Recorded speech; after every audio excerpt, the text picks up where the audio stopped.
responsi siang hari ini. Aku buka dulu. Assalamualaikum warahmatullahi wabarakatuh. Selamat siang teman-teman. Terima kasih untuk yang sudah hadir di responsi siang hari ini. Jadi sebenarnya kami para asisten itu dapat amanah dari Pak Saiku untuk menjelaskan beberapa materi yang belum sempat dijelaskan di kelasnya Bu Bilkis ya, sebelumnya Pak Saiku itu. Ini nanti ada beberapa materi yang ada kaitannya sama materi yang akan disampaikan Pak Saiku di minggu-minggu berikutnya. Ini sifatnya santai aja teman-teman, kalau misalkan ada yang mau ditanyakan, boleh nanti raise hand atau chat dulu di chatting biar nanti Mbak Masnya bisa mengkoordinir ya. Oke, dari teman-teman asisten ada tambahan lagi nggak sebelum dimulai?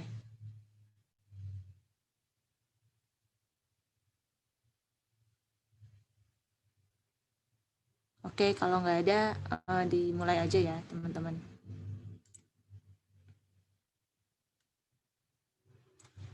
Oh ya, udah share screen ya. Oke. Ya, jadi ada beberapa materi yang bakal disampaikan oleh teman-teman asisten. Langsung aja teman-teman. Pertama aku ya? Oke, boleh next. Nah, sini salah satu materinya yang belum sempat disampaikan, yaitu ada continuous probability distribution. Next. Nah, sebelumnya kita harus tahu apa itu continuous probability distribution. Jadi, continuous probability distribution ini distribusi probabilitas kontinu, yang dimana ada kaitannya dengan continuous random variable.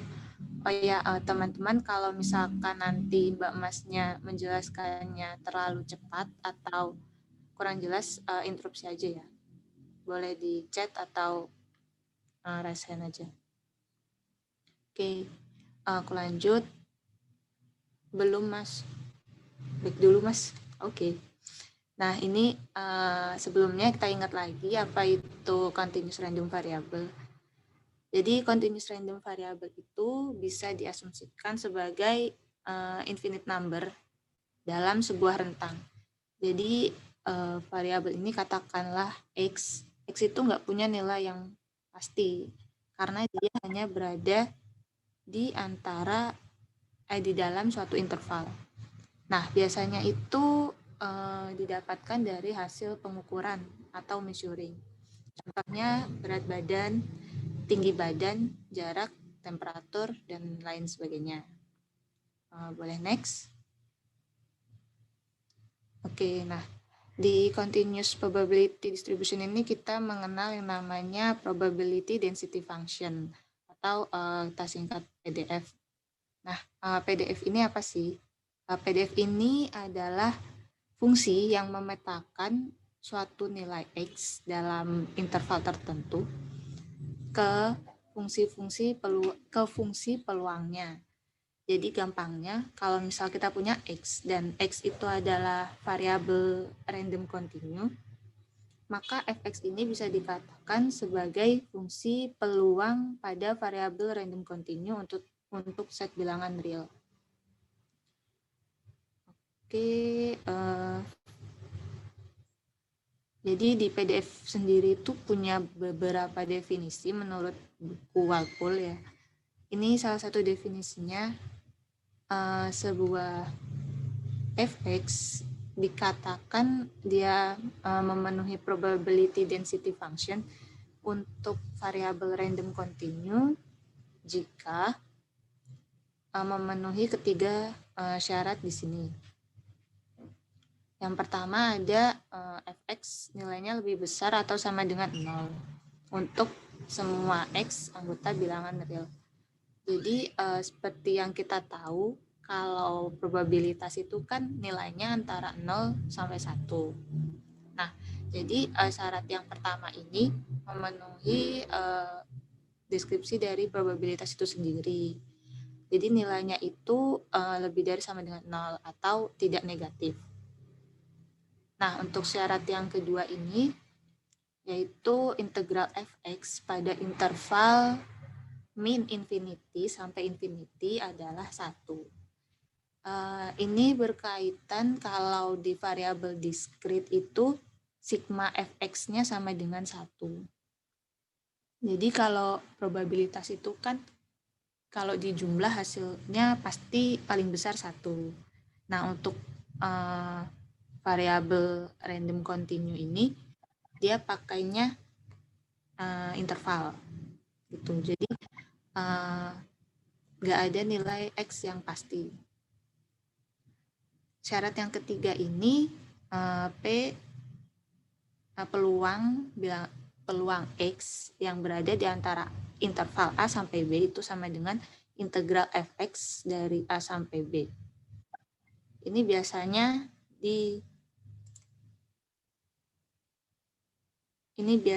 dipakai untuk perhitungan. Sementara kalau yang syarat 1, 2 ini biasanya dia dipakai untuk membuktikan apakah suatu fungsi itu probability density function memenuhi PDF ini. Oke, next. Oke, ini ada salah satu contoh dari buku. Jadi di sini ada sebuah function dari reaction temperature dalam Celsius. Functionnya ini didefinisikan fx sama dengan x kuadrat per 3 untuk x yang berada di interval 1 sampai 2. Terus fx sama dengan 0 untuk selain interval tersebut. Nah, di sini diminta untuk verify that fx is a density function. Dan yang kedua disuruh mencari peluang x di antara 0 sampai dengan 1. Nah, yang A ini bisa kita pakai syarat yang tadi nomor 2. Boleh balik dulu Mas ke yang slide sebelumnya. Nah, di sini kan dikatakan kalau dia PDF, dia memenuhi syarat yang nomor 2 ini. Di mana fx itu sama dengan 1. Integral fx sama dengan 1. Oke, boleh next. Nah, di sini tinggal kita masukin aja interval yang diketahui, batas bawahnya min 1, batas atasnya 2. Terus tinggal kita masukin fx-nya yang diketahui. Nah, ini tinggal dicari integralnya, dapat x pangkat 3 per 9 untuk batas bawahnya min 1, batas atasnya 2. Sudah dihitung, ternyata hasilnya 1. Berarti dia terbukti bahwa function ini itu merupakan PDF.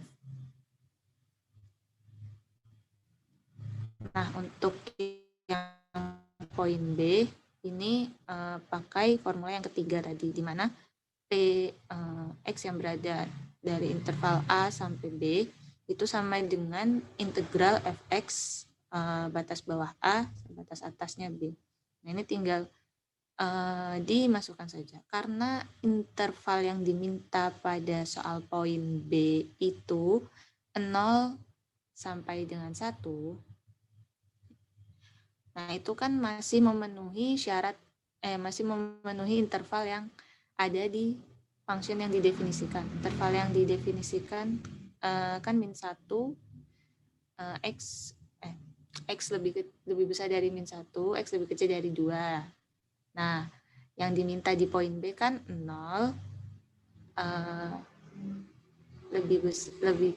x lebih kecil dari 0, x lebih besar dari 0, x lebih kecil sama dengan 1.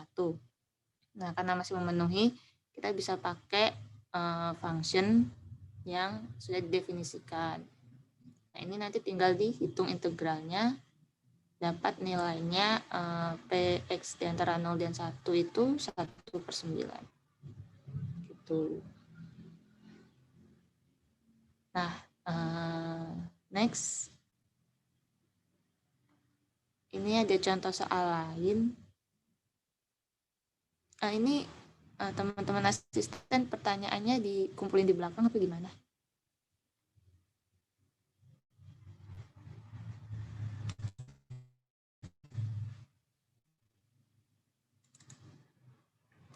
Oke, lanjut dulu kali ya.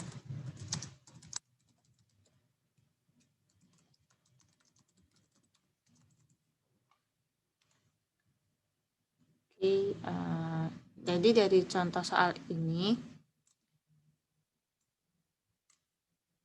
oke, kita lanjut dulu ke contoh soal selanjutnya. Jadi di sini itu diminta untuk menghitung probability dari penggunaan vacuum cleaner pada dalam sebuah keluarga dalam kurun waktu 1 tahun. Nah, satuan hitungnya itu didefinisikan per 100 jam, 100 hours. Ada definisi density functionnya sebagai berikut.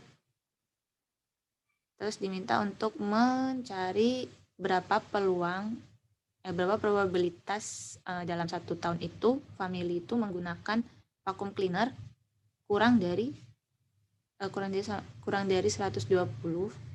dan antara 50 dan 100 jam. Oke, boleh next, Mas. Nah, kita definisikan dulu si X-nya ini. Jadi di sini X itu adalah variabel random continue yang menyatakan jumlah jam penggunaan penyedot debu di suatu keluarga dalam 1 tahun. Nah, satuan nilai X-nya sendiri yaitu 100 jam penggunaan, sesuai di soal. Nah, yang poin A diminta untuk mencari probabilitas si vacuum cleaner-nya itu digunakan less than 120 jam. Nah, karena di sini satuan hitungnya 100 jam, maka yang diminta ini 120 ini kita bagi dulu sama 100. Jadi kita samakan satuan nilainya. Nah, didapat X-nya itu 1,2. Nah, karena si 1,2 ini berada pada interval atau boleh back dulu, Mas. Nah, 1,2 ini kan ada di interval function yang kedua, yang 2 min X, 1 lebih kecil, susah banget bacanya. X lebih besar dari 1, lebih besar sama dengan 1 dan X lebih kecil dari 2. Nah, tapi karena yang diminta adalah less than 120, sementara interval yang ini itu batas bawahnya itu 1. Nah, less than 120 itu, less than 1,2 kan dia bisa 1 ke bawah juga masih masuk intervalnya. Makanya kita pakai 2 fungsi, yaitu fungsi yang pertama sama yang kedua, karena dua-duanya ini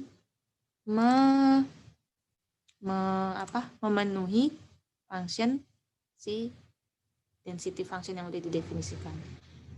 Oke, next lagi balik ke perhitungannya. Nah, makanya di sini ada 2 function. Yang pertama itu integral fx batas bawah 0 sampai 1 dx. Nah, ini kan yang di bawah 1. Karena tadi kan yang function 2 itu intervalnya mulai dari 1 sampai 2. Nah, yang satunya lagi baru untuk menangani si yang 1 sampai 1,2. Nah, di sini integralnya kita pakai yang x dx sama 2 min x dx. Untuk batas bawahnya sesuai dengan interval yang ada di density function tadi. Nah, ini dihitung integralnya dapat yang pertama itu x, kuadrat per 2, batas atasnya 1, batas bawahnya 0, dan 2x min x kuadrat per 2, batas bawahnya 1, batas atasnya 1,2. Udah tinggal dihitung, dapat peluangnya 0,68. Gitu. Nah, untuk yang B itu sendiri kan mintanya antara 50 dan 100. Ini juga sama, dibagi per 100 dulu. Dapat intervalnya 0,5. X lebih besar dari 0,5. X lebih kecil dari 1. Nah, ini termasuk ke interval yang function nomor 2 tadi. Nomor 1 ya? Ya, nomor 1, maaf. Function yang nomor 1. Jadi, kita pakai fx-nya yang fx sama dengan x. Udah tinggal dimasukkan, dicari integralnya, batas bawahnya 0,5, batas atasnya 1, terus disubstitusi, dan ketemu hasilnya 0,375. Untuk peluang penggunaan vacuum cleaner di suatu keluarga dalam 1 tahun itu antara 50 dan 100 jam. Oke, next. Ini ada satu contoh soal lagi, mungkin nanti bisa fungsinya hilang. Oke. Ini nanti mungkin bisa dibaca aja ya teman-teman. Ini sama kayak yang contoh nomor 1 tadi, yang membuktikan bahwa si PDF-nya, si fungsinya ini PDF, sama cara menghitungnya sama seperti yang tadi soal nomor 2. Ini boleh dibaca aja nanti biar mempersingkat waktu. Kayak fungsinya hilang ya. Nanti aku tambahin deh. Oke. Dari aku itu aja sih. Pertanyaannya mungkin di belakang aja ya teman-teman. Kalau ada pertanyaan boleh disimpan dulu. Nanti ditanyakan waktu sudah waktunya. Oke, boleh lanjut ke Mas FX ya, habis aku ya. Iya, betul Mbak. Oke. Terima kasih teman-teman. Oke, terima kasih Mbak Tika penjelasannya PDF. Nah, sekarang kita akan lanjut ke bagian berikutnya, yaitu yang kalau tadi kan probability dan distribution function. Sekarang kita ke yang CDF, yang cumulative distribution function. Jadi, menurut ada satu penjelasan kalau random variable itu merupakan metode lain untuk menjelaskan distribusi dari random variable itu sendiri. Nah, perbedaannya apa sih antara PDF dan CDF? Simpelnya itu, kalau yang PDF yang telah disebutkan oleh Mbak Tika sebelumnya, bahwa contohnya itu kan kayak semacam hal-hal yang bisa dihitung secara positif ya. Sedangkan kalau yang CDF ini, atau cumulative distribution function, itu kita bisa melakukan perhitungan secara negatif. Nah, jadi di CDF ini, atau cumulative distribution function, yang tadinya itu PDF itu sebuah turunan dari CDF. Jadi PDF juga seperti merupakan fungsi yang dari variabel acak X, dan besarnya akan menjadi indikasi kemungkinan relatif untuk mengukur nilai tertentu, terutama dalam hal ini bisa mendapatkan nilai yang negatif. Nah, CDF itu lebih mudah dipahami karena rumusnya emang secara general cuma satu yang akan dijelaskan di slide berikutnya. Dan jika ingin teman-teman lihat penjelasan antara PDF dan CDF, bisa dilihat di YouTube juga. Ini ada video, tapi ini nggak usah ditampilkan, nanti teman-teman bisa buka sendiri dengan linknya begini, dengan judulnya itu Cumulative Distribution Function and Probability Density Functions di YouTube. Oke, kita lanjut ke contoh soalnya. Maaf, penjelasannya. Jadi penjelasannya itu yang CDF itu yang seperti aku telah bilang sebelumnya, bahwa CDF itu ya cuma satu perhitungannya dalam hal ini. Kalau kita lihat untuk fungsi X, di mana dia continuous random variable X dengan density function fx-nya itu sendiri, semisal kita cari X random variable X kurang dari sama dengan X, X-nya ini merupakan suatu batas dari integral yang dimasukkan atau batas-batas yang akan kita cari berdasarkan soal. Nah, min infinite ini kita bisa asumsikan sebagai nilai atau value yang bisa kita ketahui juga dari soal berdasarkan apa aja sih kita perhitungannya berdasarkan batas-batas dari fungsi yang diberikan berdasarkan problema yang ya. Dan untuk pada definisi yang CDF ini, setelah kita mengetahui hasil integralnya dengan terhadap T, fungsi T ini Ft, atau variabel lain yang akan dijelaskan berdasarkan soal, kita bisa mengetahui CDF-nya itu sendiri, yang merupakan nilai antara batas-batas itu sendiri, di mana nilai yang dimasukkan itu akan lebih besar daripada nilai bawahnya itu yang A dan lebih kecil daripada B. Jika akan ditemukan fx sama dengan dfx per dx. Ya, jadi begitu penjelasan mengenai general function dari CDF itu sendiri. Nah, sekarang kita masuk ke contoh soal yang pertama.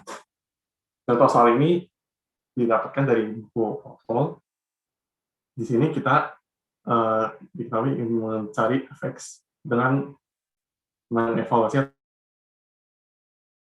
terbatas yang diberikan pada soal itu, x lebih besar daripada 0, dan x itu sendiri bisa sama dengan 1 atau lebih kecil daripada 1.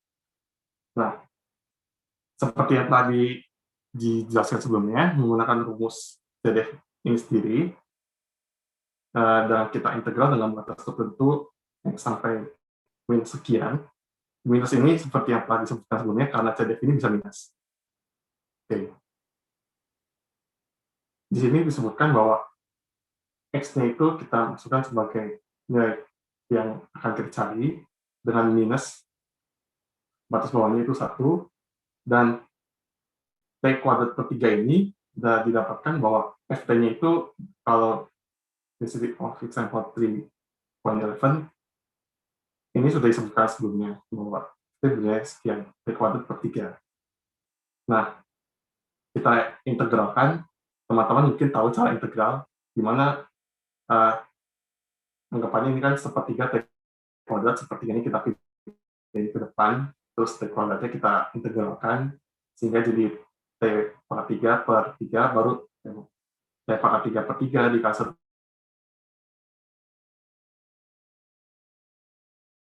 per 3 hasilnya di T pangkat 3, dan kita masukkan sebagai value ini ke T pangkat 3 per 9, dan kita masukkan dengan hasilnya X pangkat 3 per 1 per 9.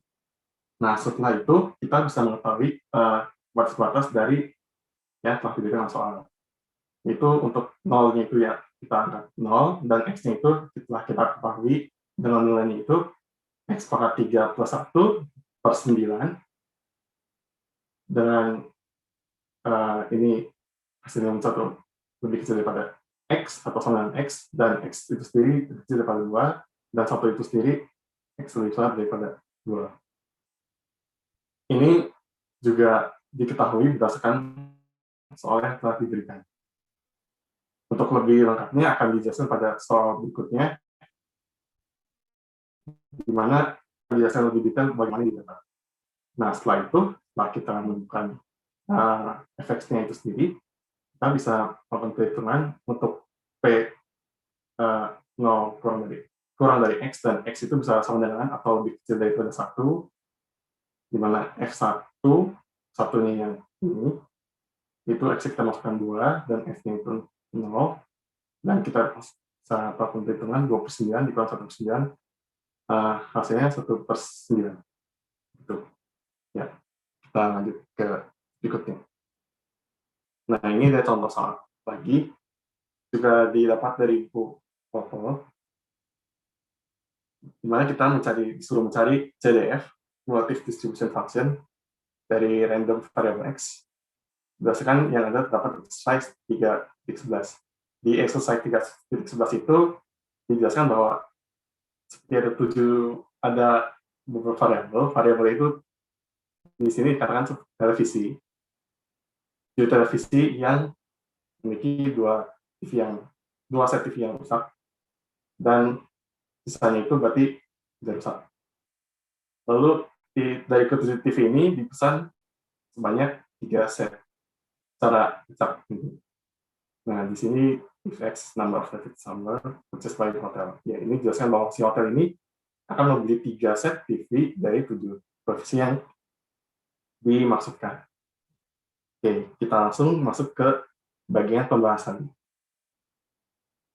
Nah, X itu sendiri merupakan suatu variabel acak diskrit. Variabel acak diskrit ini yang merupakan variabel yang tidak kebalikan dari kontinu dan mengasumsikan masing-masing nilainya dengan probabilitas tertentu. Nah, dikarenakan tadi berdasarkan soal itu, ini kan ada 7 provisi di mana duanya rusak, sisanya enggak. Lalu ada 3 pembelian secara acak. Maka kalau kita lihat deskripsi soalnya ini, kita bisa mengetahui bahwa itu suatu permasalahan kombinasi. Seperti yang telah dijelaskan pada materi sebelumnya di bagian probabilitas oleh Udekis. Nah, sini kita mencari kombinasi dari pembelian hotel yang dilakukan oleh hotel tersebut TV. Nah, ini kita masing-masing cari sampai 2 TV rusak. Kenapa ini itu 0, 1, dan 2? Karena bisa saja si hotel itu berdasarkan prinsip kombinasi dasar ya, bisa aja dia membeli suatu TV yang ada 2 TV yang rusak dipesan dari 3 itu, bisa aja 1 TV-nya aja yang rusak dari 3 itu, atau 3-tiganya yang dipesan itu nggak rusak alias TV-nya bisa dipakai, jadi nilainya 0. Nah, ini sama seperti rumus kombinasi biasanya, di mana kita mencari banyaknya cara hotel membeli set provisi yang rusak dan dibagi baiknya provisi yang terdapat itu yang tersedia, di mana hotel itu memesan sebanyak 3. Ya, di ini kita bisa lihat kenapa seperti ini. Ini banyaknya cara untuk kita memilih salah satu dari provisi tersebut, dan ini juga sama banyaknya cara untuk memilih dari 3 provisi yang kita pesan berdasarkan ada 5 yang tidak rusak dibagi 7, ini kombinasi 7 3. Terus ya 3 ini yang berdasarkan pemesanan 3 provisi itu. Oke, setelah kita lakukan kombinasinya, maksudnya caranya kita bisa melakukan perhitungan. Nah, ini kita cari F0 sampai F2. Kenapa tadi sampai 2? Ya karena provisi yang rusak itu cuma ada 2, dan kemungkinan itu dia ini maksudnya hotel bisa mendapatkan 2 provisi rusak dari 3, 1 provisi rusak dari 3, ataupun 3-tiganya itu tidak rusak alias 0. 0 itu ya tidak ada yang rusak. Nah, kita di sini merumuskan tadi, sehingga ini kalau teman-teman melihat ini caranya sama seperti yang telah dijelaskan materi sebelumnya. D20 terus hasilnya ini kita kali 2 faktorial dibagi 2 faktorial kali 0 faktorial, 2 ke 1 per 2 ke 1, dan ini 0 kan. Ini hasilnya 5 faktorial per 3 faktorial, 2 faktorial, itu nanti hasilnya 2, dan seterusnya kita hitung sampai yang F2. Dengan asumsinya itu yang X-nya itu sama dengan yang 0 tadi, X-nya itu sama 1, X-nya sama 2. Nah, dari sini kita akan mengetahui batas-batas yang akan digunakan dalam perhitungan CDF. Oke, kita berikutnya. Nah, di solusi yang masih di solusi yang contoh 2 ini, kita menemukan bahwa distribusi probabilitas X itu dari misalnya kalau dia tidak mendapatkan provisi yang besar alias 0, itu efeknya 2/7.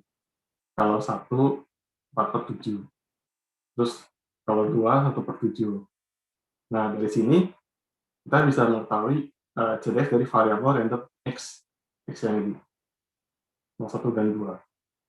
Nah, kalau di CDF itu sendiri kan konsep dasarnya kan fx dengan p. X ini random variable x lebih kecil daripada x hasil yang distribusi probabilitas ini sendiri. Sebenarnya kalau teman-teman bingung, ini bisa ganti variabelnya, tapi ini umumnya lebih dikatakan sebagai x. Nah, berikutnya kita bisa mengetahui kalau 0 alias tidak memiliki, itu tidak ada x-nya kurang dari 0. Terus kalau f-nya 0 itu lebih kecil daripada x, dan x itu lebih kecil daripada 1, dan 0 itu bisa dengan sendiri. Nah ini juga sama, kita masukkan f0, c0, dan ditambah f1, dan satunya ini lebih kecil daripada x, dan maksudnya ini tuh 0, 1 itu banyaknya koefisien di sampai kita jumlahkan dengan f2. Kalau perhitungan biasa, kita masukkan nilai-nilainya yang ada di sini. f0 itu 2/7, terus f0 itu ya f1-nya itu 4/7, kita substitusi yang ada di sini, lalu kita akan menemukan fx-nya berdasarkan perhitungan yang 2 di atas ini, hasilnya yang 0 untuk x kurang dari 0, 2/7 untuk x lebih besar daripada 0 atau sama dengan 0, x lebih kecil daripada 1, lalu ada 6/7 untuk x lebih besar daripada 1 atau sama dengan 1, dan x lebih kecil daripada 2, dan ini 1, hasil penjumlahan ini untuk yang bagian ini. Oke, setelah kita menemukan fungsi x-nya, kita bisa melakukan yang perhitungan berikutnya, namun kita tidak perlu melakukan integral, karena kita sudah mengetahui batas-batasnya dari fx-nya itu sendiri. Nah, tadi kan kita ditanya CDF untuk Px sama dengan 1. Berarti kalau sebelumnya itu ada 0, kita bisa balik lagi kalau kita tuh akan mencari F1 berapa, F0 berapa. Nah, di sini Px kurang dari atau sama dengan 1 dikurang Px kurang dari atau sama dengan 0, itu kita bisa melihatnya dari yang rumus awal tadi, nah yang bagian sini. Lalu kita coba untuk masukkan ke solusi yang dimaksudkan. Itu F1-nya itu tadi berupa 4/7, F0 itu 2/7. Sorry, maaf. F1-nya 6/7.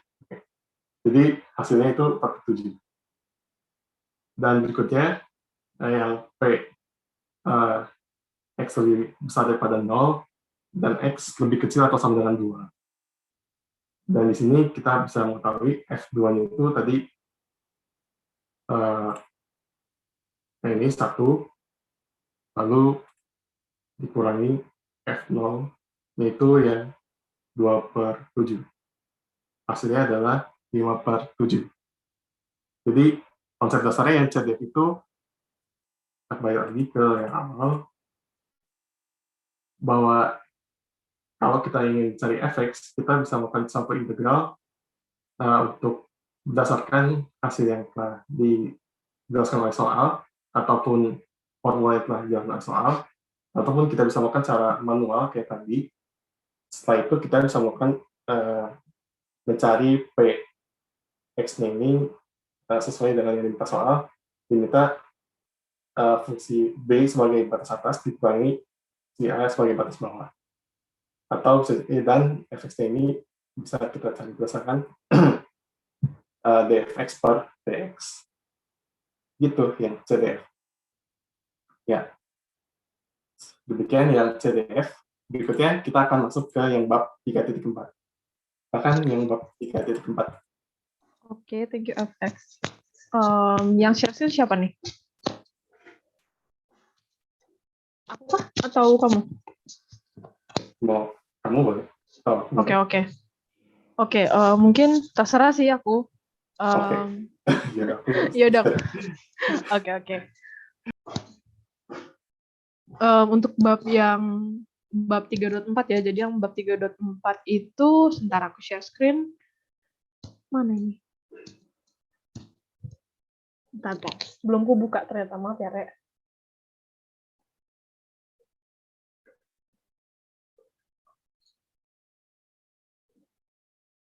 Oke, udah kelihatan belum? Udah ya? Oke, semoga udah. Jadi yang untuk bab 3.4 itu mengenai joint probability distributions. Nah, aku tuh kena menjelaskan bagian yang probability density functions untuk yang continuous random variable. Jadi suatu fungsi itu, fungsi f, x, y, dinyatakan sebagai joint density function dari continuous random variables x dan y apabila ada tiga syarat. Yang pertama tuh fungsi f, x, y lebih dari sama dengan 0 untuk semua x dan y. Terus habis itu yang kedua, integral baik dari dx maupun dy, mulai dari apa kita sebutnya minus infinite sampai infinite gitu ya, dari fungsi fx itu adalah sama dengan 1. Dan yang ketiga bisa dilihat px, y merupakan anggota dari A apabila ya ini bisa dibaca sendiri, pokoknya kayak gitu. Intinya kalau yang ini tuh gampang banget babnya kalau menurut aku. Nah, untuk penjelasan yang ketiga ini, jadi kalau misalnya x dan y adalah variabel acak kontinu, bisa dibaca di sini ya. Joint density function x, y adalah permukaan yang terletak di atas bidang x, y, dan Px, y merupakan anggota dari A, di mana A adalah setiap daerah di dalam bidang x, y, di dalam bidang x, y. Nah, langsung aja ke contoh soal, mungkin lebih paham gitu ya. Jadi untuk yang ini, contoh yang pertama tuh ada persamaan kayak gini. Jadi bentuknya itu kalau menurut aku ya, dari soal-soal yang aku temuin itu bentuknya pasti fx, y dia ada yang di atas dan yang ada di bawah. Jadi kalau yang di atas itu contohnya seperti ini, 2/5 dalam kurung 2x plus 3y, itu mulai dari 0 sampai 1 untuk yang x dan 0 sampai 1 juga untuk yang y. Nah, kita tuh diminta untuk memverify condition 2 with definitions 3.9 from slide above. Bisa dilihat ya, condition 2, maksudnya condition yang ini dari definition 3.9 dari slide above. Nah, yang pertama kan kita pakai dulu yang nomor 2 ya. Condition itu kan yang nomor 2 nih. Yang dari minus infinite sampai infinite dx dy untuk semua fungsi f, x, y sama dengan 1. Ya udah kita verify. Karena x-nya 0 sampai 1 dan y-nya 0 sampai 1, berarti minus infinite-nya kita ganti 0 dan infinite-nya kita ganti 1. Yang belakang, maksudnya yang paling pertama kita kasih integral tuh harus yang y ya, terus habis itu kita maju itu untuk yang x, yang ini bisa annotate nggak sih? Bisa ya? Oke, jadi yang untuk yang ini itu tuh merupakan y. Nah, untuk yang integral yang ini itu tuh yang x. Nah, jadi ya udah tinggal diintegral dulu, berarti kan pertama integral berdasarkan x kan. Ya udah 2x kuadrat per 5 ditambah 6x ya per 5, itu diintegralkan 0 sampai 1, masukin x-nya, terus yang terakhir kita integralkan dengan dy, maksudnya diintegralkan terhadap y, dimasukin y-nya 2/5 plus 3/5, jadilah 1. Itu cara memverify-nya. Terus habis itu yang kedua, find px, y merupakan anggota dari A apabila A itu ada kondisinya begini. Jadi x-nya itu 0 sampai setengah, terus habis itu yang y-nya itu 1/4 sampai setengah. Oke, nah untuk yang B, tinggal kayak gini, sama, ikutin aja yang nomor 3 nih. Berarti kan integralnya 2 kali juga. Jadi integral yang pertama tuh kayak biasa, harus yang y dulu, jadi 1/4 sampai setengah tuh yang y, terus habis itu maju yang 0 sampai setengah tuh yang x, dimasukin fungsinya, ya udah integralkan kayak biasa. Berarti kan kalau integral terhadap x sama kayak tadi ya, tinggal dimasukin aja x-nya. Terus habis itu ketemu, habis itu diintegralkan terhadap y, masukin y-nya, ketemu deh hasilnya. Sudah, untuk hasil yang A dan B, udah kayak gitu doang. Nah, ini untuk contoh yang kedua. Jadi sama bentuknya kayak gini juga, yang ini diartikan sendiri aja ya. Yang A itu find K, jadi kita harus menemukan konstantanya ini berapa, terus habis itu find P untuk yang segini, yang X-nya 30-40, terus 40-50, yang C itu find the probability that both tires are underfilled. Nah, kan kalau di sini kita bisa baca is supposed to be filled to a pressure of 40 pounds per square inch kan. Nah, dia tuh bakal nge-field a pressure of, maksudnya dia tuh bakal akan ke field di pressure ke 40. Nah, berarti kan kalau yang underfield kita harus mencari yang kurang dari 40. Kalau underfield kan berarti kan dia nggak terisi sepenuhnya, berarti dari 30 sampai 40. Nah, kita bahas dulu yang A. Untuk yang A sama, tadi find yang K kan. Ini kelihatan nggak ya gambarnya atau kekecilan? Aku coba present aja ya. Kira-kira kelihatan nggak presentnya? Oke, aku nggak kelihatan. Jadi yang pertama tuh kita, kan tadi kan berdasarkan definisi yang kedua, itu kan kalau integral terhadap X dan Y dari fungsi fx itu kan sama dengan 1. Ya udah tinggal dimasukin aja. Tadi kan kita bisa lihat yang dari fungsi yang ini, mana sih annotate-nya? Dari fungsi yang ini X-nya kan 30 sampai 50, terus yang Y juga 30 sampai 50. Jadi udah dimasukin aja di fungsinya.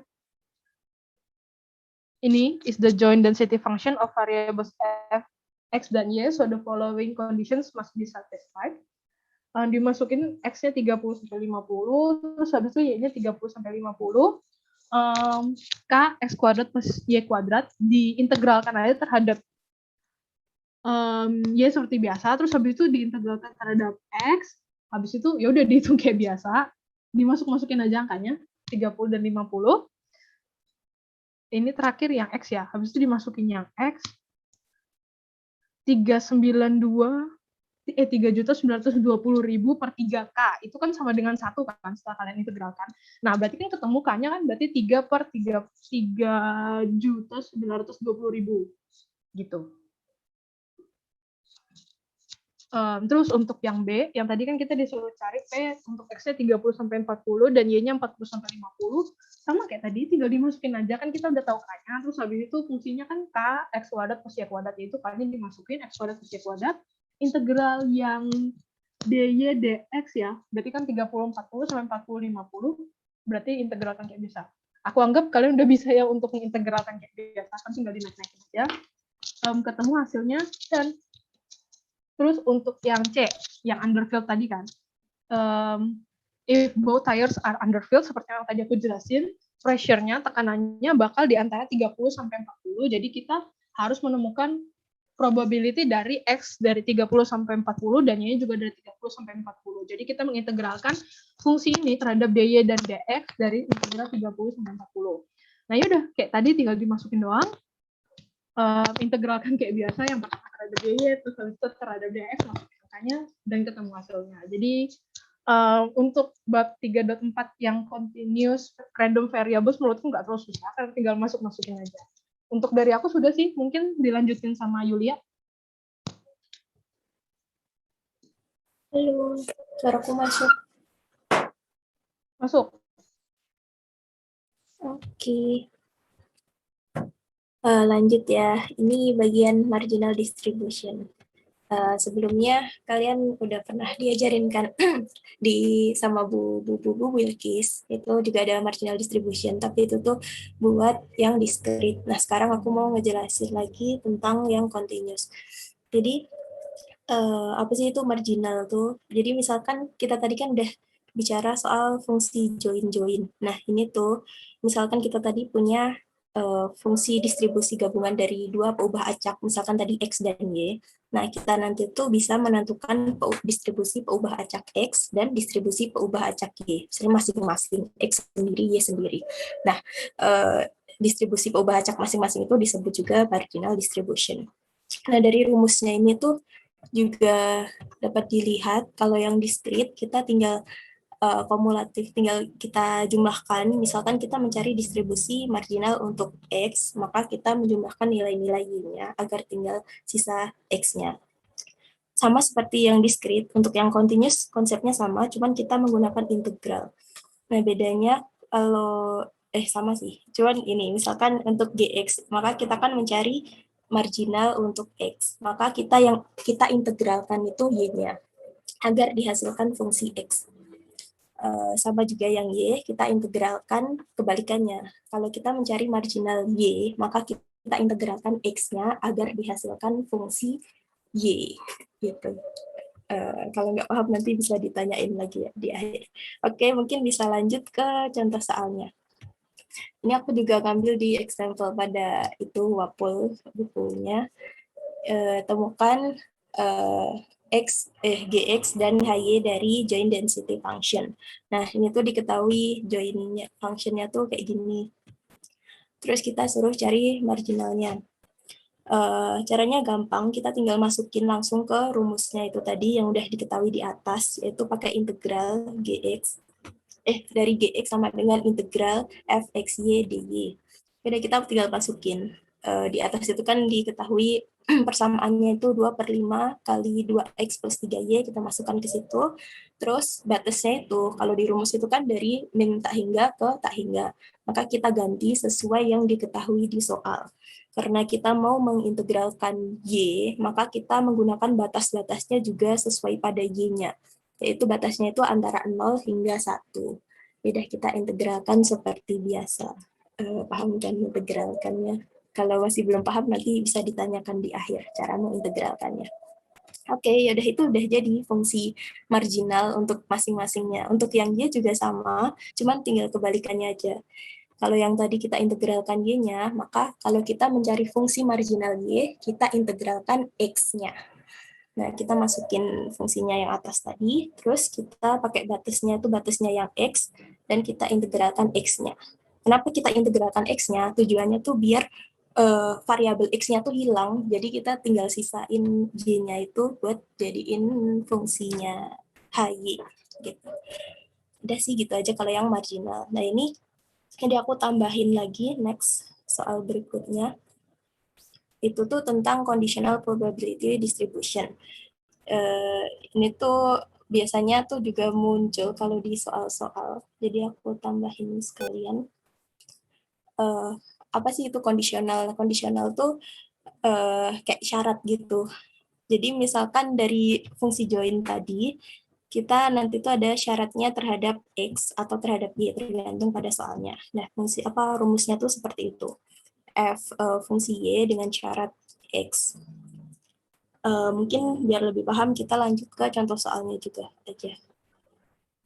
Nah, di situ aku juga ngambil contoh soal di WAPOL, di mana ada joint density untuk random variable x, y, di mana x itu tuh suatu satuan perubahan suhu, dan y-nya itu tuh proporsi pergeseran spektrum yang dihasilkan oleh partikel atom tertentu. Nah, langsung aja ke fungsinya itu tuh seperti itu, fxy, di mana 10xy kuadrat dengan range x-nya itu lebih dari 0 kurang dari y, dan y-nya itu lebih besar dari x dan kurang dari 1. Nah, itu tuh biasanya kalau di soal tuh yang agak membingungkan range-nya itu. Soalnya kan biasanya yang lainnya itu kan range-nya tuh jelas, antara 0 sampai 1, terus y-nya tuh 0 sampai 5, atau ya gitu. Pokoknya ada angkanya. Nah, sedangkan itu tuh range-nya tuh ada berpotongan antara X dan Y-nya. Nah, sekarang untuk soalnya itu tuh diminta untuk menentukan marginal density. Sama seperti kayak contoh sebelumnya, caranya itu kita masukkan functionnya ke dalam rumus. Lalu kita integralkan. Nah, kalau tadi kan range-nya antara atas sama bawah itu kan berupa angka 0 sampai 1. Nah, di sini bedanya tuh range-nya itu ada X-nya, karena misal kita mencari Gx, itu range-nya Y-nya itu tuh antara X hingga 1. Saya capek. Nah, terus itu kita integralin dan masukin kayak biasanya, kayak sebelumnya tadi.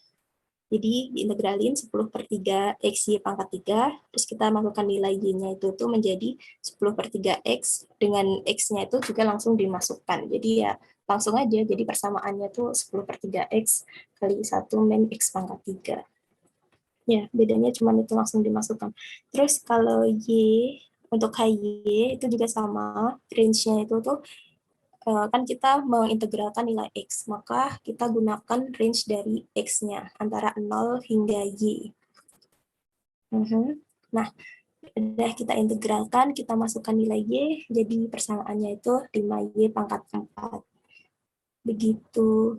Nah, terus, nah itu kan tadi kondisional, rumus yang kondisional tadi kita masukkan fxy per gx, itu diketahui di soal, ditanyain di soal deh. Conditional density dari fy dari dengan syarat x itu berapa? Kita jawab di situ, kita masukkan dari yang udah diketahui di atasnya tadi. Kalau fxy itu dari soal, terus per gx itu yang udah kita cari dari marginalnya tadi. Kita masukkan, udah jadi seperti itu. Nah, terus diapain dari itu? Biasanya di soal tuh nggak cuman suruh nyari conditional density aja, tapi juga ada lanjutannya yang soal ke B itu. Temukan probabilitas tentukan probabilitas dari spektrum shift yang lebih dari setengah dari total observasi dan diberikan temperatur lebih dari 0,25, mulai dari 0,25. Nah, yaudah kita masukkan aja. Itu tadi kan yang spektrum shift itu kan Y. Jadi kita diketahui P di mana Y itu tuh lebih dari setengah. Sedangkan X-nya itu tuh diketahui mulainya dari 0,25. Lalu dari kondisional yang udah kita temukan fungsinya tadi, tinggal kita masukkan variabel-variabel kondisi yang ditanyakan di soal seperti itu. Nah, karena itu tuh Y-nya itu yang lebih dari, maka kita gunakan range dari Y itu yang kita integralkan. Dari setengah sampai ke 1. Terus untuk X-nya itu, karena diketahui nilainya, maka kita masukkan dari fungsi Fy dengan syarat X. Seperti itu dihasilkan akan 9. Oke, buat yang marginal dan conditional udah dari aku, bisa dilanjut. Oke, terima kasih Mbak Julia atas penjelasan sebelumnya.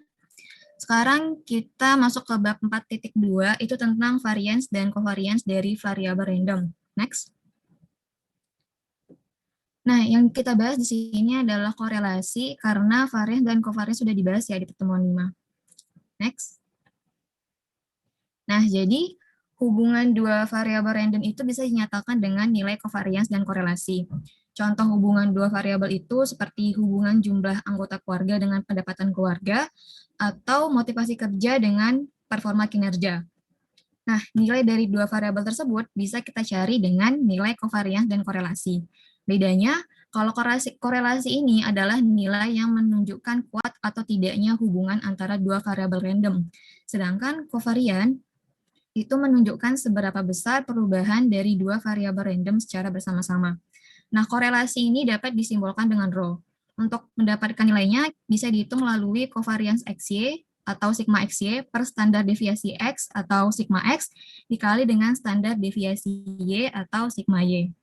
Nah, jika covariance-nya 0, maka variabel X dan Y ini saling bebas. Artinya tidak ada korelasi antara kedua variabel tersebut. Next.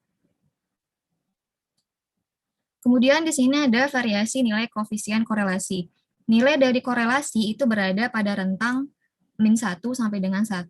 Nah, semakin mendekati 1 atau min 1, maka korelasi antara kedua variabel itu semakin kuat.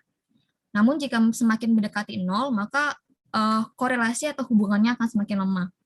Nah, di sini ada korelasi negatif. Ketika variabel X, maksud dari korelasi negatif itu adalah ketika variabel X ini nilainya naik, maka variabel Y nilainya akan turun dan juga sebaliknya. Sedangkan untuk korelasi positif, itu artinya ketika variabel X nilainya naik, maka variabel Y nilainya juga akan naik dan juga begitu sebaliknya. Next. Kemudian koefisien korelasi ini ada dua. Yang pertama untuk variabel random discrete, yang kedua untuk variabel random continue. Yang pertama kita lihat dulu untuk yang variabel discrete. Next. Untuk contoh soalnya, ini adalah tabel yang ada di buku Walpole bab 3 halaman 96. Nah, di sini disajikan tabel joint probability distribution. Di sini kita diminta untuk mencari koefisien korelasi antara variabel X dan Y. Next. Nah, untuk mencari korelasi antara X dan Y, pertama kita itu harus mencari distribusi marginal dari variabel random X dan Y. Karena distribusi marginal ini yang akan kita gunakan di perhitungan-perhitungan selanjutnya. Nah, karena di sini sudah disajikan tabel joint probability distribution-nya, maka untuk mencari distribusi marginalnya untuk X, kita itu tinggal menjumlah ke bawah. Jadi, untuk X itu kita hanya tinggal menjumlahkan per kolom. Yang di sini ada untuk X sama dengan 0, berarti kita menjumlahkan semua nilai yang ada di kolom 0, dan begitu juga selanjutnya. Sedangkan untuk mencari distribusi marginal dari Y, maka kita menjumlahkan ke kanan. Jadi kita menjumlahkan masing-masing baris. Namun apabila di soal yang disajikan masih dalam bentuk fungsi, maka distribusi marginalnya harus dicari melalui fungsi marginal yang sebelumnya telah dijelaskan. Kemudian setelah kita mendapatkan distribusi marginalnya, yang kedua kita itu harus memeriksa apakah variabel random X dan Y ini saling bebas. Karena ketika variabel random X dan Y ini saling bebas, maka kovariansnya akan 0. Ketika kovariansnya 0, maka otomatis korelasinya juga bernilai 0. Sehingga ketika sampai titik ini, kita mendapatkan fakta bahwa variabel X dan Y itu saling bebas, maka kita tidak perlu melanjutkan ke tahap-tahap selanjutnya. Namun di sini kita ambil sampel 1, di sini kita ambil kondisi saat X sama dengan 0 dan juga Y sama dengan 0. Nah, di sini F0,0 sama dengan G0 dikali H0. Di sini G0-nya itu adalah distribusi marginal ketika X bernilai 0. Di sini nilainya adalah 5/14. Kemudian H0-nya ini adalah nilai dari distribusi marginal ketika Y bernilai 0. Di sini ada nilainya adalah 15/28. Nah, dari satu sampel yang kita ambil ini diperoleh bahwa ternyata fungsi ini atau tabel ini tidak memenuhi syarat independen, di mana syarat independennya itu adalah fxy sama dengan gx dikali hy. Sehingga ketika variabel x dan y tidak saling bebas atau dependen, maka kita bisa mencari nilai covariance dan juga korelasinya. Next. Selanjutnya kita mencari nilai covariance dari x dan y. Covariance X dan Y atau sigma XY itu bisa kita cari melalui ekspektasi XY min mu X dikali mu Y. Next. Kemudian di sini ada rumusnya untuk mencari ekspektasi X dan Y. Di sini ada double sigma. Caranya adalah kita mengalihkan semua kombinasi angka yang ada pada tabel dengan sel-sel yang dengan masing-masing peluangnya. Sehingga didapatkan ekspektasi XY-nya adalah 3/14. Next. Kemudian setelah mencari ekspektasi XY, kita mencari mu X dan juga mu Y. Kita di sini rumus dari mu Y itu ada sigma X dikali fxy, kemudian untuk mu Y ada sigma Y dikali fxy. Kemudian dari sini batas X itu dari 0 sampai 2 itu bisa dilihat di tabel, kemudian batas Y juga dari 0 sampai 2. Kemudian kita masukkan nilainya ke masing-masing marginal distribution function-nya tadi yang sudah didapatkan dari tabel. Kemudian dilakukan perhitungan sehingga dapat mu X-nya itu 3/4 dan juga mu Y-nya itu 1/2. Next.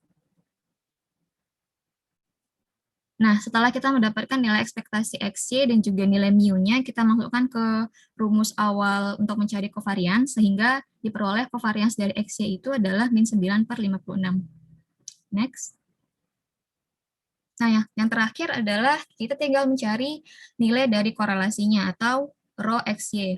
Rho XY ini rumusnya adalah covariance XY per sigma X atau standar deviasi X dikali dengan standar deviasi Y. Next. Nah, untuk covariance XY-nya tadi kita sudah mendapatkan di langkah sebelumnya. Nah, sekarang kita tinggal mencari standar deviasinya. Standar deviasi itu bisa kita peroleh dengan cara mengakarkan varians dari X dan Y. Jadi di sini kita cari dulu nilai dari varians X dan juga varians dari Y. Kemudian rumusnya adalah varians X itu rumusnya adalah ekspektasi X kuadrat min mu X kuadrat. Kemudian dimasukkan semua angkanya ke dalam rumus, kemudian dilakukan perhitungan dan didapatkan bahwa varian X itu nilainya adalah 45/112. Next. Untuk varian Y ini sama seperti untuk varian X tadi, tapi yang dimasukkan adalah nilai-nilai dari Y. Untuk perhitungannya sama, kemudian didapatkan varian Y-nya itu adalah 9/28.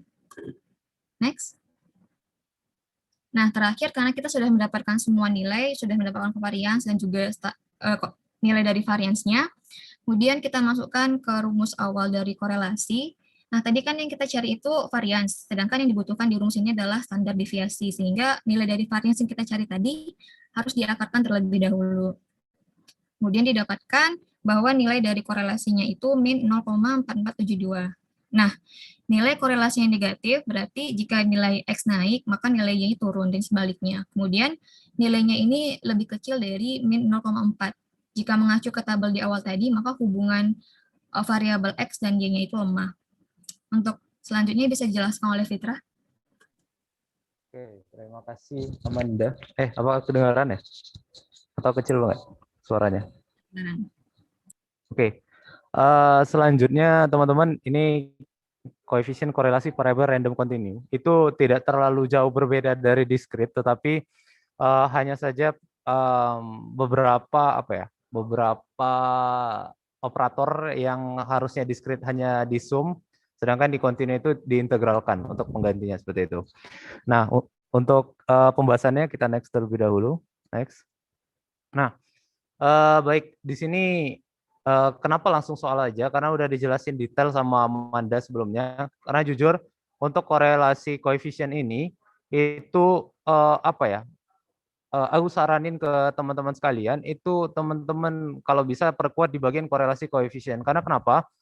Karena semua hal itu ada di sini. Bukan maksudnya semua rumus itu ada di sini. Jadi ada rumus kovarian, ada rumus varian, ada rumus standar deviasinya, ada rumus mu x-nya, mean x-nya, mean y-nya, ada rumus ekspektasi x-y-nya seperti itu teman-teman. Nah, untuk ini untuk contoh soalnya, sampelnya 315 Walpole di buku Walpole. Nah, ini yang perlu diingat teman-teman. Apabila ini pengalamanku dari sebelumnya ya, maksudnya kalau Pak Saiku itu maunya itu ada pendeklarasian variabel acaknya. Jadi X sama dengan time that the drive-in facility. Nah, itu ditulis teman-teman. Jangan sampai itu lupa karena hal ini menjadi pertimbangan penilaian Pak Saiku kalau nggak salah waktu proses sebelumnya seperti itu. Nah, dan selanjutnya kita ingat tadi kan udah dijelasin ya sama Amanda, yaitu kalau dia cek dulu dia itu independen kah atau dependen kah?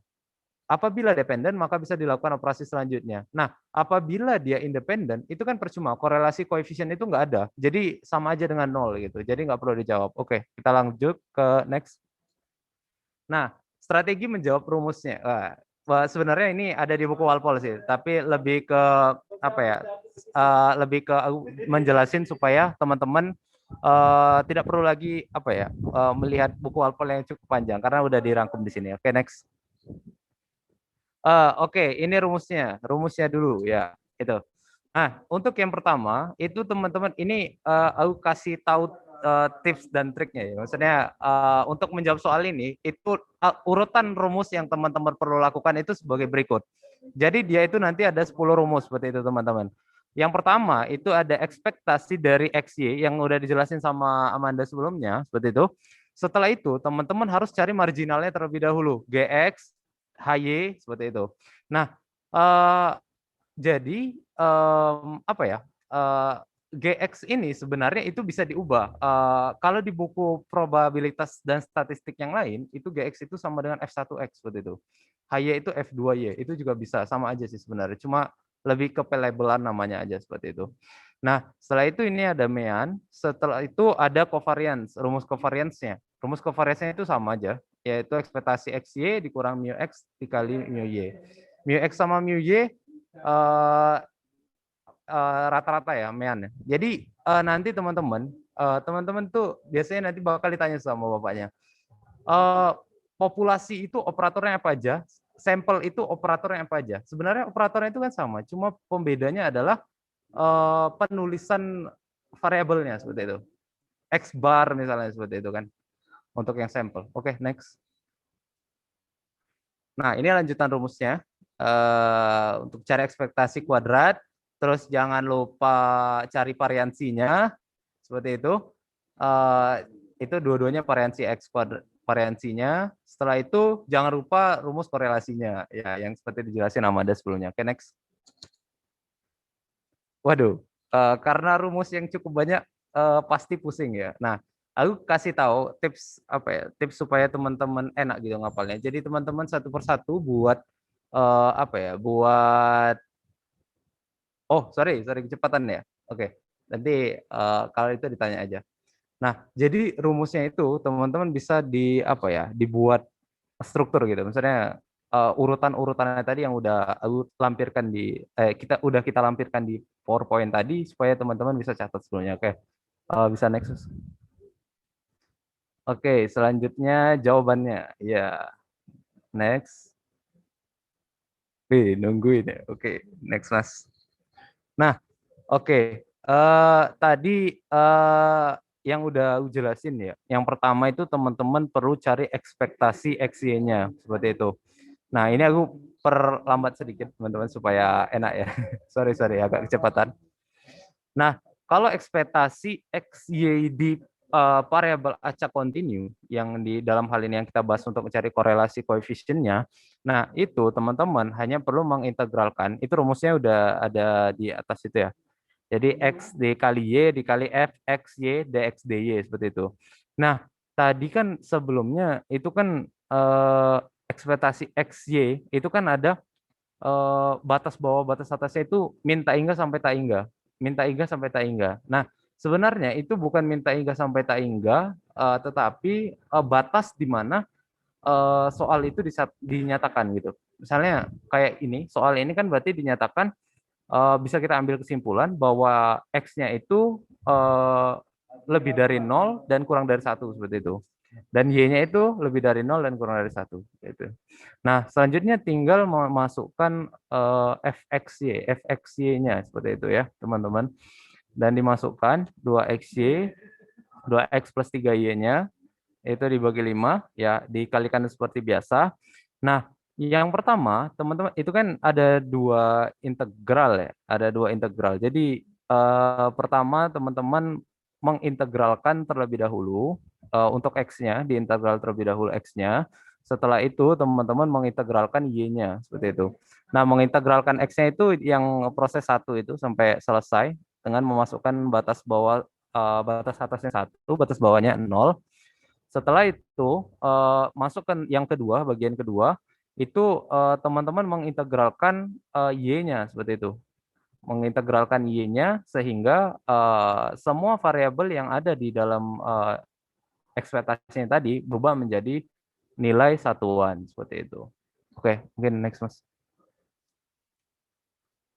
Oke, tadi kan rumus marginal kan udah dijelasin sama Mbak Yulia. Nah, oke, itu ya. Aku kasih tahu supaya untuk melihat dependen atau independen. Nah, itu dulu kan yang perlu dicekkan. Maka kalikan marginal gx dan hy yang seperti dijelaskan Amanda tadi ya. Nah, apabila gx atau gx dikali hy-nya tidak sama dengan fxy, maka dia terhitung dependen. Nah, baru bisa teman-teman baru bisa teman-teman cari gitu jawabannya seperti apa. Nah, itu cara untuk yang GX, untuk cari marginal itu kan ada rumusnya. GX sama dengan integral dari min tak hingga sampai tak hingga, fx, y, dy. Setelah itu, tinggal dimasukkan aja persamaannya, 2/5, 2x plus 3y. Nah, kalau GX berarti yang perlu diintegralkan itu adalah y, ya kan? Yang perlu, yang perlu diintegralkan itu adalah y, sehingga fungsi di dalam fxy-nya tadi hanya meninggalkan yang x saja. Jadi hanya gx gitu, fungsi gx seperti itu. Sehingga meninggalkan variabel gx. Sedangkan kalau hy yang seperti di bawah itu tinggal teman-teman integralkan yang x-nya sehingga meninggalkan variabel y-nya saja seperti itu. Sehingga hasilnya untuk yang GX itu 1/5 4x plus 3 dikali 4x plus 3, sedangkan yang HY-nya itu 2/5 3Y plus 1. Oke, bisa next Mas. Nah, skip. Oke, nah selanjutnya teman-teman yang harus lakukan yaitu adalah mencari rata-rata X dan Y serta covariance-nya. Nah, itu kan rumus mu x-nya itu integral min tak hingga sampai tak hingga x gx dx, sedangkan mu y ya tinggal mengganti variabel yang x-nya tadi menjadi y seperti itu. Nah, selanjutnya tinggal teman-teman masukkan ke persamaannya, tinggal diintegralkan sehingga mu x didapatlah 17/30. Sedangkan mu y diintegralkan semua juga, yang Y-nya sudah diintegralkan, masukkan batas atas sama batas bawahnya, setelah itu menghasilkan 3/5 seperti itu untuk yang mu X. Selanjutnya, ini kita menentukan covariance-nya juga untuk sekalian ya, sekalian jalan gitu supaya cepat selesai. Itu rumusnya kan ekspektasi X, Y, min mu X kali mu Y. Tadi kan kita udah dapat ekspektasi X, Y-nya ya. Itu kan sepertiga. Sedangkan yang mu X-nya tadi kan di bawah itu 17/30 dikali dengan 3/5. Sehingga hasilnya itu covariance-nya min 1/150. Seperti itu. Next. Nah, selanjutnya itu mencari ekspektasi X kuadrat dan Y kuadrat. Ekspektasi Y kuadrat. Untuk ini, rumusnya sama ya. Rumusnya itu ekspektasi apa ya? Mu X itu kan mean kan, sama aja sih sebenarnya. Cuma ini X kuadratnya, cuma ekspektasi yang di dalam variabelnya itu X kuadrat. Sehingga X kuadrat dikali GX seperti itu. Nah, setelah itu teman-teman integralkan sehingga hasilnya 2/5 untuk yang ekspektasi X kuadrat. Sedangkan untuk yang Y kuadrat itu teman-teman kalikan Y kuadrat aja juga. Terus setelah itu menghasilkanlah 13/30 seperti itu. Next. Nah, selanjutnya ini aku kasih apa ya? Kalau dulu ngerjainnya itu pada saat mencari variansinya itu udah dapat variansinya itu kan ya, sigma x kuadrat itu udah dapat.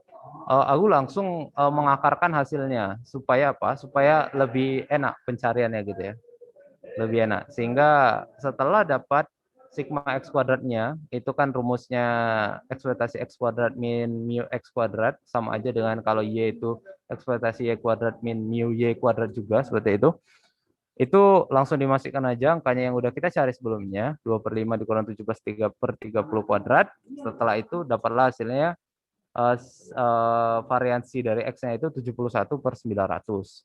Nah, begitu juga dengan sigma y kuadrat. Sigma y kuadratnya itu sama aja sehingga dihasilkanlah hasil 11/150.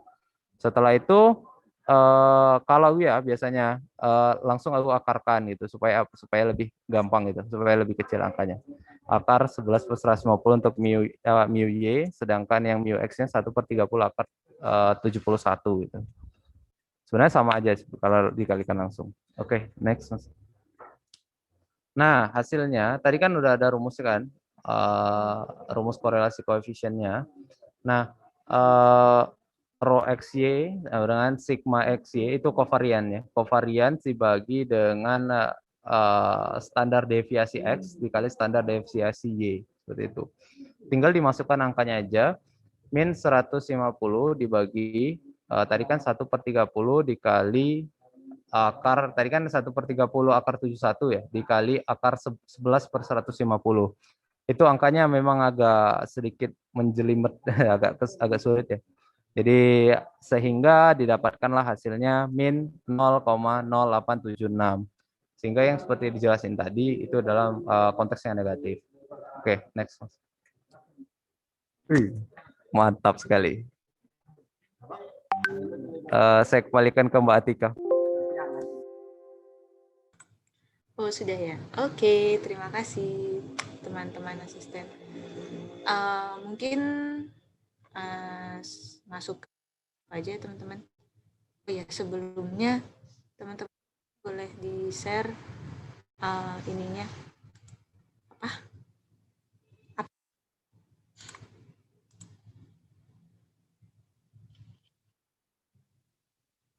ya, buat teman-teman yang mau bertanya boleh raise hand dulu ya biar kelihatan siapa aja sambil nunggu absennya di-share sama teman-teman asisten. Yuk, boleh yang mau bertanya.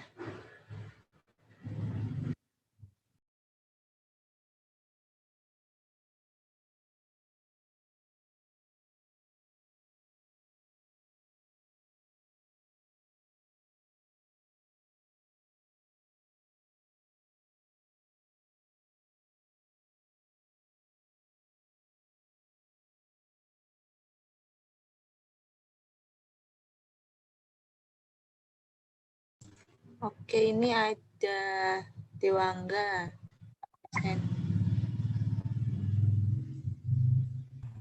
Yes. Dewangga. Ya, yang kovariansi apa namanya lagi yang dari kovariansi sampai distribusi peluang tadi itu kan ada yang 2 dimensi yang pakai X sama Y itu kan.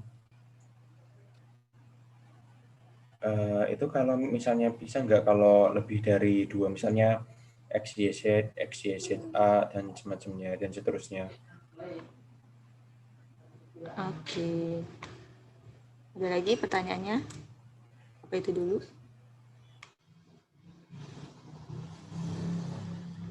Mungkin bisa langsung dijawab sama Manda sama Rah ya, yang covariance. Oke, Mbak. Lalu dulu mungkin ditambahin sama Amanda nanti. Kalau untuk stat kita saat ini ya, untuk yang probabilitas dan statistik itu hanya 2 variabel aja. Sebenarnya aku juga belum pernah pakai yang 3 variabel sih. Tapi untuk sekarang kita fokuskan probabilitas dan statistik ini di variabel X sama Y-nya. Karena X sama Y itu untuk nanti seingatku ya dari Pak Saiku waktu itu bilang itu untuk mencari keterhubungan antara 2 variabel gitu. Jadi pada saat pembuatan skripsi dan segala macamnya itu diharapkan teman-teman nanti itu pakai seperti ini gitu. Nanti akan dijelasin lagi sama Pak Saiku. Mungkin dari Amanda. Dari aku udah cukup sih, Fit. Yang dijelaskan Fitrah tadi.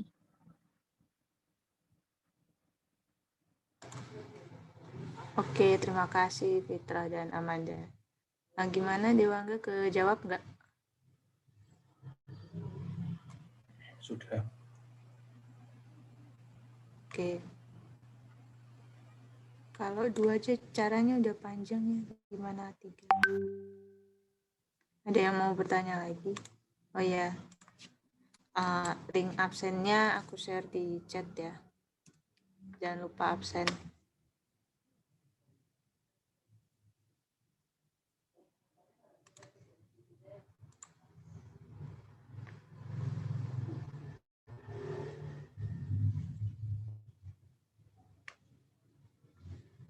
Ada lagi yang mau bertanya?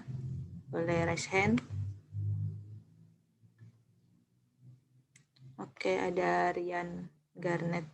Ya, boleh langsung pertanyaannya. Saya izin bertanya, kalau misalnya peluang itu nilainya semakin tinggi, berarti kan kemungkinannya semakin akan terjadi, itu semakin ada gitu. Nah, kalau misalnya korelasi tadi disebutkan kalau misalnya negatif, kalau misalnya X-nya itu besar, nanti Y-nya itu jadi kecil gitu kan. Nah, apakah kalau misalnya mean dan kovarian dan lain-lainnya itu punya arti khusus seperti itu juga, apa nggak mungkin kayak kalau meannya lebih besar itu ada hal lain yang terjadi gitu dampaknya. Itu sekian, terima kasih.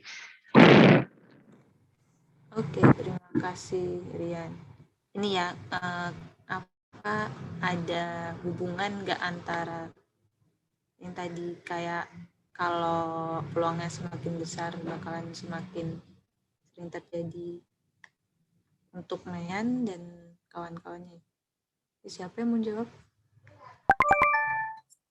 Ya, aku izin menjawab pertanyaan dari Rian. Kan kalau untuk korelasi dan peluang ini ada arti seperti itu ya. Nah, yang aku tahu itu untuk kovarian juga ada arti-arti yang seperti itu. Bedanya kalau korelasi itu kan ada nilai batasnya.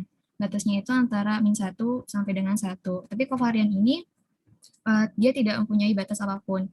Jadi kalau untuk kovarian itu juga bisa bernilai positif dan juga bisa bernilai negatif.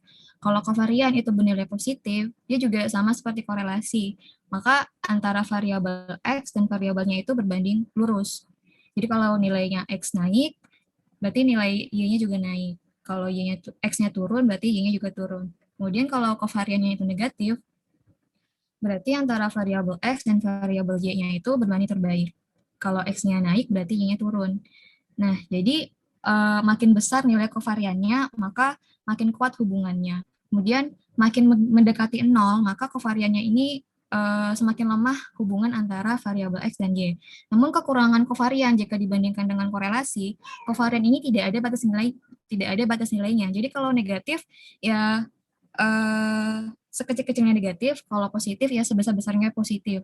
Jadi kekurangan kovarian itu di-cover oleh korelasi, di mana korelasi ini menentukan batas nilai dari suatu hubungan X dan Y, yaitu -1 sampai dengan 1. Seperti itu. Apakah menjawab, Rian? Iya menjawab, Mbak. Terima kasih. Ya, sama-sama. Terima kasih Rian dan Amanda yang sudah menjawab. Ada lagi yang mau bertanya? Mungkin sambil absen ya teman-teman.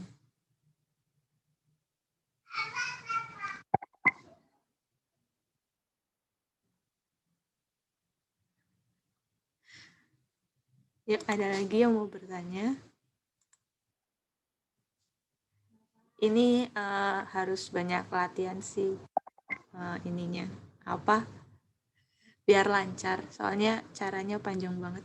Tadi kayak yang dijelasin Fitrah terakhir itu ngumpul jadi satu rumusnya.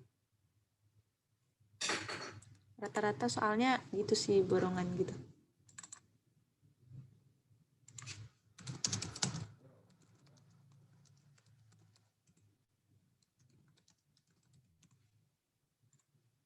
Ada yang mau bertanya lagi?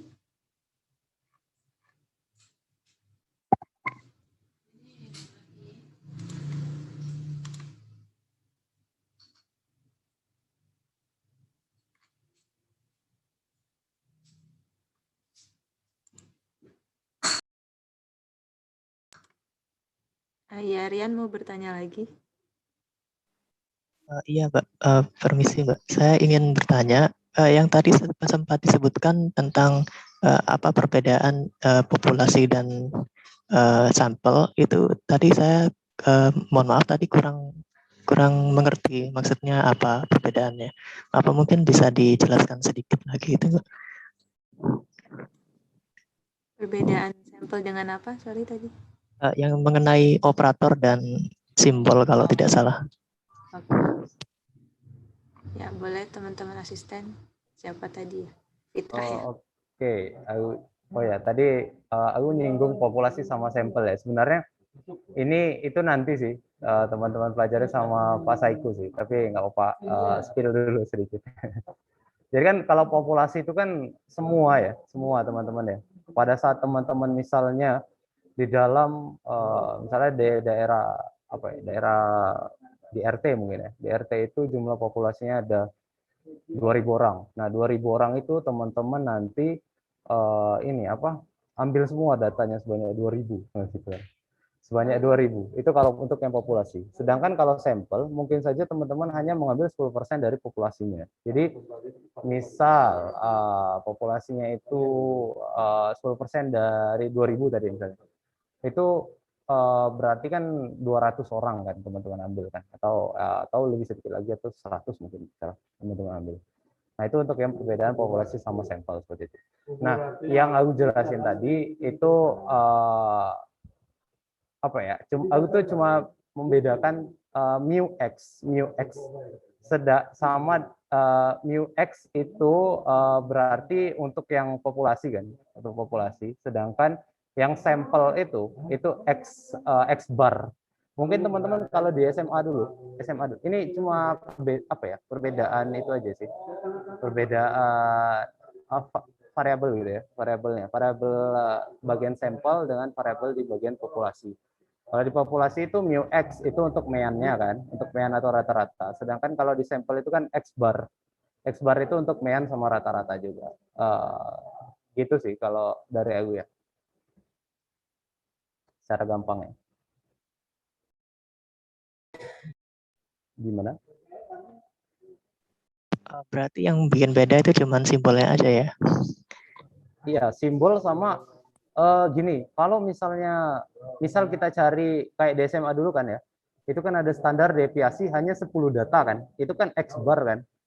Nah, X bar itu sangat menentukan, misal teman-teman penelitian itu menggunakan mu X, teman-teman itu menggunakan mu X, sedangkan padahal sebenarnya teman-teman itu hanya menggunakan X bar sampel gitu kan. Jadi itu sangat mempengaruhi gitu, sangat mempengaruhi hasil gitu ya. Jadi sampel itu tidak apa ya, bisa jadi tidak tidak memenuhi, bukan tidak memenuhi, tidak mewakili dari populasinya, bisa jadi ya, bisa jadi. Atau teman-teman kebetulan di 10 orang itu ternyata, oh iya ternyata memenuhi populasinya. Tapi alangkah lebih baiknya semakin banyak sampelnya itu semakin bagus dalam penelitiannya. Gitu sih, Rian. Oke, udah paham. Terima kasih. Oke, terima kasih Fitra. Terima kasih Rian yang sudah bertanya. Ada lagi yang mau bertanya? Jangan lupa absen.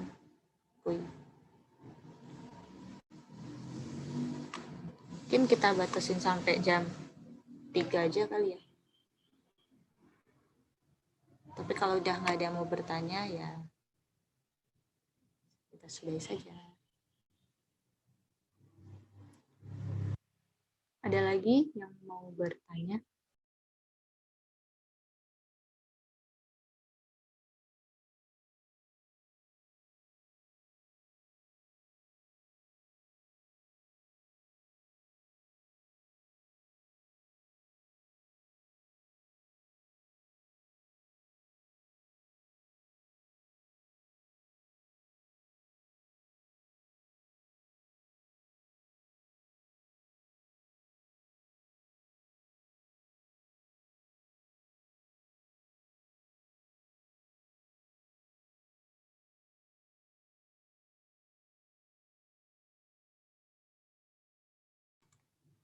Oh ya, nanti PPT-nya bakal di-share sama teman-teman asisten ya. Bisa dibaca-baca lagi. Ada lagi yang mau bertanya?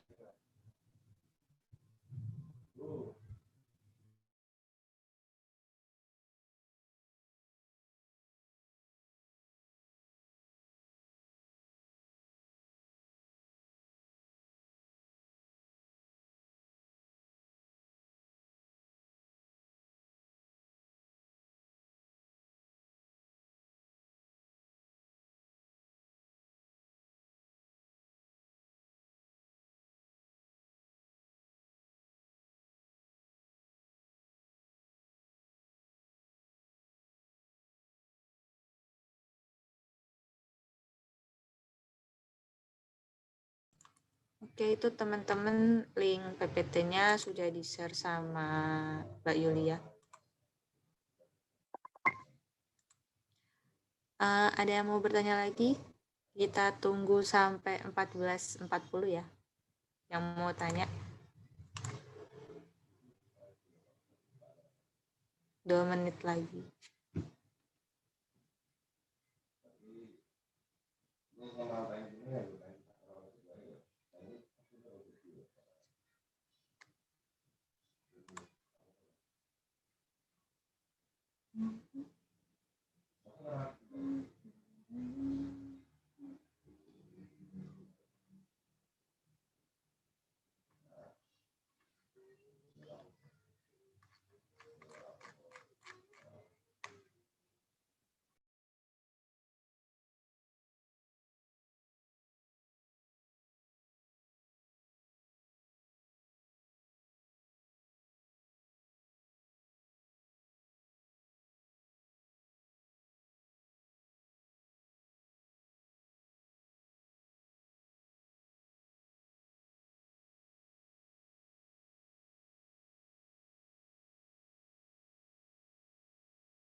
Yuk, last chance. Ada yang mau bertanya lagi?